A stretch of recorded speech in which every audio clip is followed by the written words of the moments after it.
بسم اللہ الرحمن الرحیم۔ یہ وہ دن تھے جب امت محمدیہ صلی اللہ علیہ وآلہ وسلم کی باغ دوڑ خلیفہ اول حضرت ابوبکر صدیق رضی اللہ تعالیٰ عنہ کے ہاتھوں میں تھی۔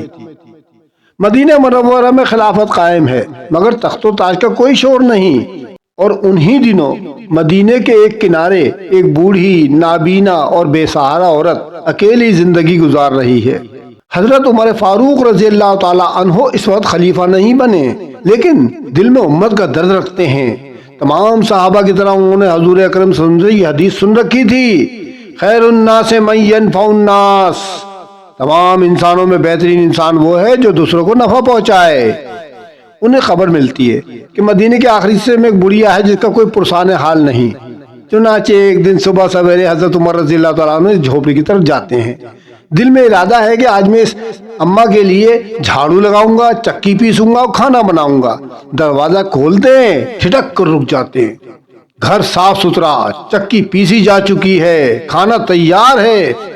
ارے یہ سب کس نے کیا؟ اگلے دن حضرت عمر فاروق رضی اللہ تعالی عنہ دوبارہ جاتے ہیں، مگر ہر بار وہی منظر۔ کوئی تھا جو حضرت عمر رضی اللہ تعالی عنہ سے پہلے آتا تھا اور سب کام کر کے چلا جاتا تھا۔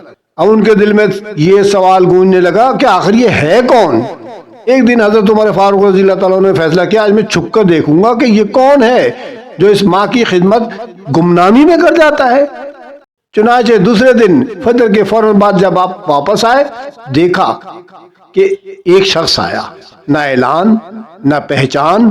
وہ اندر داخل ہوا، اس نے جھاڑو لگائی، چکی پیسی، بوڑھی عورت سے حال چال پوچھا اور پھر کھانا بنایا، پانی رکھا اور خاموشی سے گھر سے باہر نکلنے لگا۔ حضرت عمر فاروق رضی اللہ تعالیٰ عنہ نے اس کو آواز دی۔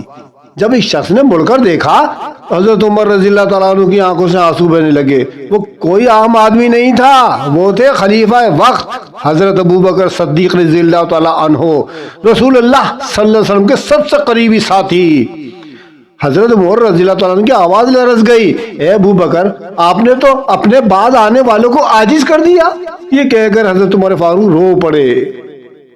یہ تھے ابوبکر صدیق رضی اللہ تعالیٰ عنہ، جن کی خلافت محلوں میں نہیں تھی بلکہ جھوپڑیوں میں نظر آتی تھی۔ یہ تھی ہمارے پیارے نبی حضرت محمد صلی اللہ علیہ وسلم کی تربیت۔ اللہ تعالی ہم سب کو بھی صحابہ کرام رضی اللہ تعالی عنہما جیسا فرما بردار بنائے اور ان کی سیرت پر عمل کرنے کی توفیق عطا فرمائے، اور ہمیں تمام انسانوں کی خدمت کرنے کی توفیق عطا فرمائے۔